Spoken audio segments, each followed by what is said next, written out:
Hello everyone, quick revision में आज हमारा क्वेश्चन है at 25 degree Celsius the highest osmotic pressure is shown by 1 molar solution of.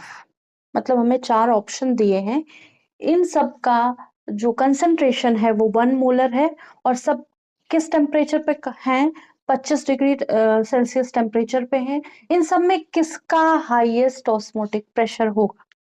Osmotic pressure एक colligative property होती है, pi is equal to i c r t. ठीक है, अब यहां पे क्या है, सबका कंसंट्रेशन सेम है।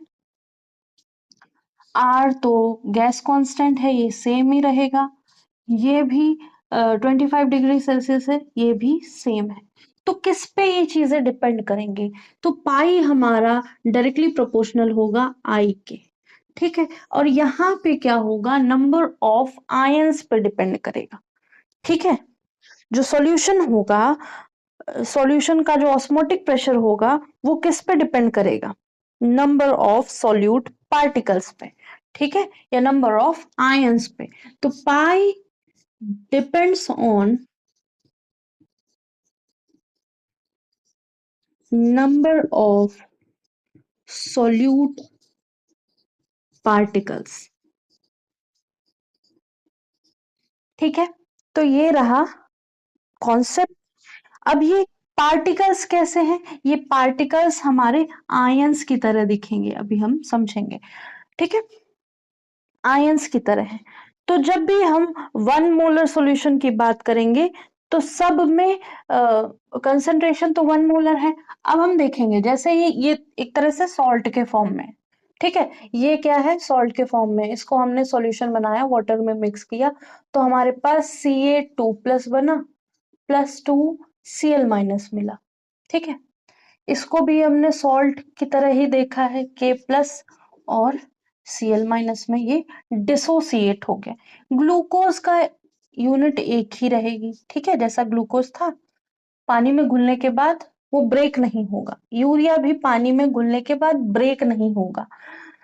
जो पार्टिकल्स हैं सॉल्यूट्स के, वो सॉल्यूट के जो पार्टिकल है वो हम देखेंगे इसमें चेंज हो रहे हैं। इसमें जैसा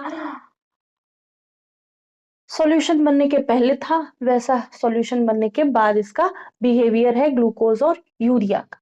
ठीक है, कैल्शियम जो है, कैल्शियम क्लोराइड और पोटेशियम क्लोराइड जैसे ही पानी में घुलेंगे, ये क्या दे देंगे, ये अपने आप को डिसोसिएट कर देंगे, ब्रेक डाउन कर लेंगे। तो यहाँ जो नंबर ऑफ पार्टिकल्स होंगे, आई की वैल्यू यहाँ पे 3 आ जाएगी। ठीक है, और यहाँ पे आई की वैल्यू 2 आ जाएगी। तो नंबर ऑफ पार्टिकल्स जहां ज्यादा होंगे वहां पे हमारा ऑस्मोटिक प्रेशर हाईएस्ट होगा। तो नंबर ऑफ पार्टिकल्स जहां हमें डिसोसिएशन ज्यादा मिला, मतलब एक पार्टिकल बहुत सारे पार्टिकल्स में ब्रेक हो गया, तो नंबर ऑफ सॉल्यूट पार्टिकल्स यहाँ पे ज्यादा देखने को मिले, यहाँ पे उससे कम, और यहाँ पे जैसे थे पहले वैसे ही बाद में रह गए। इनके साथ कुछ नहीं हो सकता। ठीक है, इनको हम घोल सकते हैं लेकिन इनको ब्रेक नहीं कर सकते।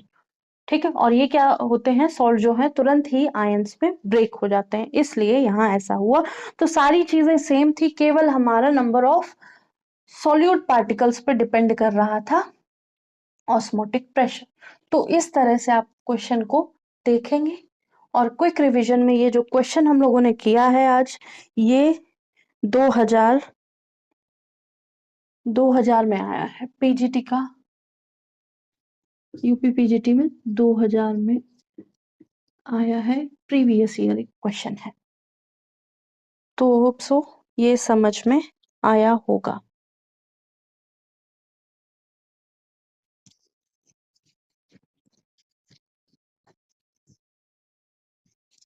ठीक है, एक और क्वेश्चन लेते हैं यहाँ पे। तो ये रहा हमारा नेक्स्ट क्वेश्चन। इस क्वेश्चन में भी हम लोग ऑस्मोटिक प्रेशर ही देख रहे हैं। A complex K4FeCN6 is 45% dissociated in 0.1 molar aqueous solution at 27 degrees Celsius. The osmotic pressure of the solution will be। हमसे ऑस्मोटिक प्रेशर पूछा है, तो हमारे पास जो फॉर्मूला है वो क्या है, डिसोसिएशन की बात हो गई है तो हम आई इंक्लूड करेंगे, ICRT। ठीक है, अब हमारे पास C है 1 मोलर, R हमें पता है, T भी हमको पता है 27 डिग्री सेल्सियस है, तो T भी हम निकाल लेंगे। हम बात करेंगे I की, कि क्योंकि डिसोसिएशन हो रहा है।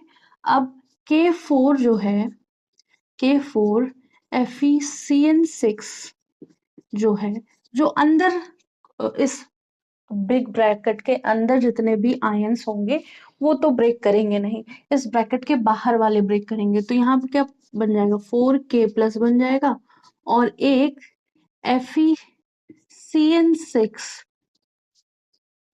4- बन जाएगा, ऐसे बनेगा। ठीक है, दो में ब्रेक हो जाएगा। के कितने हैं, 4 है हमारे पास, FeCN6 4- क्या है, 1। तो यहाँ पे जो आई है वो 5 है। ठीक है, आई जो है वो 5 है, मतलब एक आई नहीं, ये कह सकते हैं, ऐसे लिखेंगे, आई 5 नहीं बोलेंगे, ऐसे बोलेंगे कि जो नंबर ऑफ एटम्स हैं, या फिर डिसोसिएशन कितने में हो रहा है, नंबर ऑफ एटम्स में ब्रेक हो रहा है। कौन ब्रेक हो रहा है, मॉलिक्यूल ब्रेक हो रहा है, 5 एक तरह से, 4 ये और 1 ये बन गया।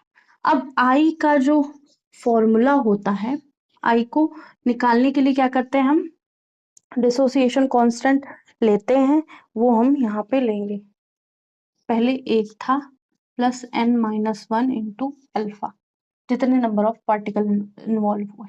ठीक है, अब कैसे देखेंगे, अब हम ये ऐसे देख सकते हैं, इसको हम यहाँ लिख लेते हैं, n=5। इनिशियली हमारे पास ये 1 था और ये कुछ भी नहीं था, जैसे जैसे रिएक्शन बढ़ती गई हमने देखा कि इससे कुछ वैल्यू कम होती गई, ये 1 था तो इससे अल्फा कम हो गई। ठीक है, और ये अल्फा अल्फा बन गए। ठीक है, इनका कुछ ना कुछ कंसंट्रेशन भी रहा होगा। ठीक है, अब इसको हम पूरा ऐड करेंगे, तो C minus C alpha plus C alpha plus C alpha, तो एक सी अल्फा कट जाएगा और C बचेगा। ठीक है, और सी अल्फा बचेगा। ठीक है, वही ये एक तरह से ये लिखा हुआ है। तो एक्चुअल में तो ये 1 था ना, तो 1 ही है, और n 5 बन गया है, 5 में से 1 माइनस करेंगे, अल्फा। अब अल्फा जो है, डिसोसिएशन जो है हमें 45% दे रखा है, तो आई को निकालने के लिए हम क्या करेंगे, अल्फा की वैल्यू यहाँ पे किस 45% है। ठीक है, कितना है, 45% है, तो ये कितना आ गया, ये इसको लिख लेते हैं, एक तरह से आ गया 5-1 1 + 4 अल्फा।